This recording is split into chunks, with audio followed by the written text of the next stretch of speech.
Halo semuanya, perkenalkan nama saya Milankor. Kali ini saya akan membahas mengenai strategi bagian sumber daya manusia dalam menunjang kinerja positif perusahaan.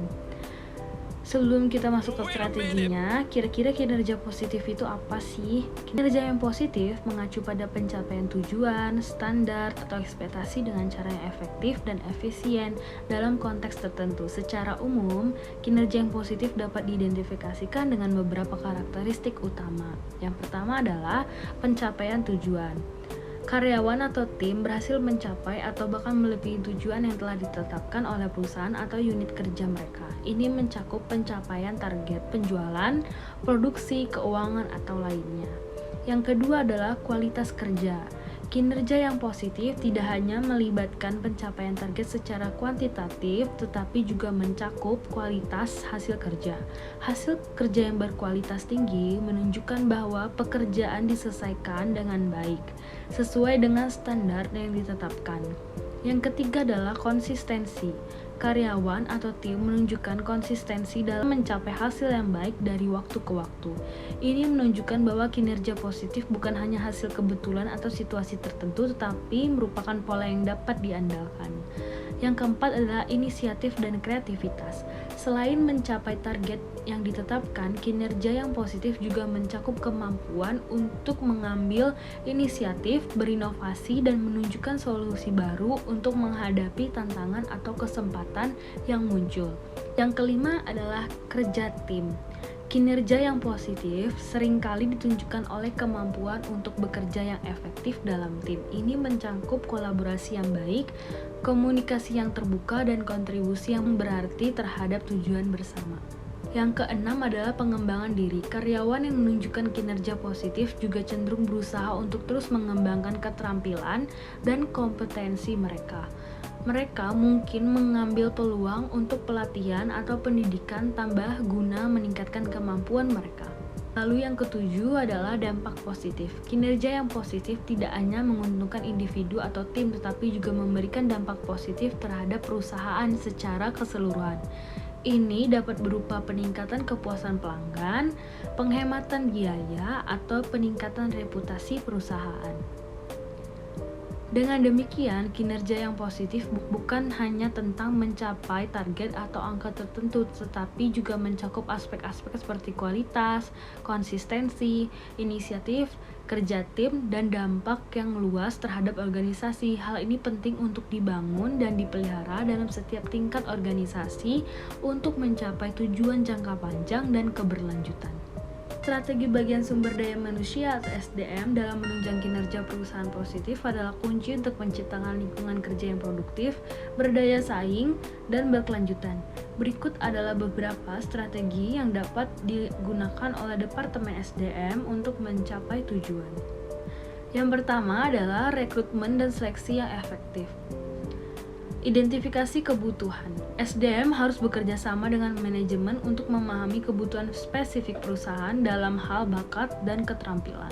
Penggunaan metode rekrutmen yang tepat. Memilih platform rekrutmen yang tepat seperti portal karir, media sosial, atau pameran kerja sesuai dengan profil kandidat yang diinginkan.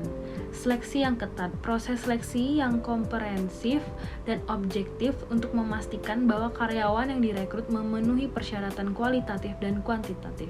Yang kedua adalah pengembangan karyawan. Pelatihan dan pengembangan berkelanjutan. Menyediakan program pelatihan yang relevan dan berkelanjutan untuk mengembangkan keterampilan teknis dan kepemimpinan karyawan. Pengembangan karir, menyediakan jalan karir yang jelas dan kesempatan untuk pertumbuhan dalam perusahaan seperti rotasi pekerjaan atau program mentoring. Edukasi tentang budaya perusahaan, memperkenalkan karyawan baru dan yang ada pada nilai visi dan visi perusahaan untuk meningkatkan rasa kepemilikan dan dedikasi. Yang ketiga adalah manajemen kinerja yang efektif. Penetapan tujuan yang jelas, menetapkan tujuan yang terukur dan realistis terhadap setiap karyawan yang sejalan dengan tujuan perusahaan. Umpan balik yang terstruktur, memberikan umpan balik teratur dan konstruktif tentang kinerja karyawan, serta membantu mereka untuk mengidentifikasikan area pengembangan. Evaluasi kinerja yang terjadwal. Melakukan evaluasi kinerja secara berkala untuk menilai pencapaian karyawan dan menyusun rencana pengembangan pribadi mereka. Yang keempat adalah kompensasi dan penghargaan yang adil. Sistem kompensasi yang kompetitif menawarkan paket kompensasi yang adil dan komprehensif termasuk bonus kinerja dan insentif yang jelas, pengakuan dan penghargaan. Mempromosikan budaya penghargaan di tempat kerja dengan menghargai prestasi karyawan secara publik atau pribadi. Yang kelima adalah budaya organisasi yang mendorong kinerja. Komunikasi dan transparansi mendorong komunikasi dua arah antara manajemen dan karyawan untuk membangun kepercayaan dan memfasilitasi solusi masalah. Pendorong inovasi membuat lingkungan yang mendorong inisiatif dan inovasi di mana ide-ide baru disambut dan diimplementasikan. Pemimpin peran model memastikan bahwa pemimpin di semua tingkatan organisasi menunjukkan nilai-nilai perusahaan dan memberikan contoh yang baik. Yang keenam adalah pemenuhan kebutuhan karyawan. Keseimbangan kerja hidup. Keseimbangan kerja dan hidup. Menyediakan fleksibilitas dalam jadwal kerja dan kebijakan kerja yang mendukung keseimbangan antara kehidupan kerja dan pribadi. Dukungan kesejahteraan. Menyediakan program kesehatan, kesejahteraan, dan dukungan psikologis untuk membantu karyawan tetap sehat secara fisik dan mental. Yang ketujuh adalah penanganan konflik dengan bijak. Resolusi konflik yang efektif, menyediakan prosedur untuk menangani konflik antara karyawan atau dengan manajemen secara adil dan transparan. Yang kedelapan adalah pemantauan dan evaluasi berkelanjutan. Analisis data SDM menggunakan data dan analisis untuk memantau efektivitas strategi SDM dan membuat perbaikan yang diperlukan. Pengembangan sistem SDM. Terus mengembangkan dan menyesuaikan sistem SDM dengan perubahan dalam kebutuhan perusahaan dan praktik terbaik industri. Dengan menerapkan strategi-strategi ini secara konsisten dan efektif, Departemen SDM dapat berperan secara signifikan dalam menciptakan lingkungan kerja yang mendukung, memotivasi, dan mengembangkan karyawan yang pada gilirannya akan berkontribusi pada kinerja positif dan kesuksesan jangka panjang perusahaan.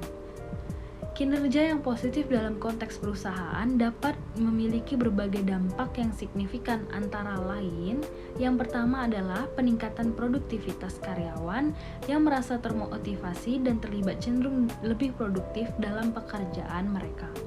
Kinerja yang baik dapat menghasilkan output yang lebih tinggi secara keseluruhan di berbagai tingkatan organisasi. Sekian dari pembahasan yang bisa saya sampaikan. Terima kasih atas perhatiannya. Bye-bye.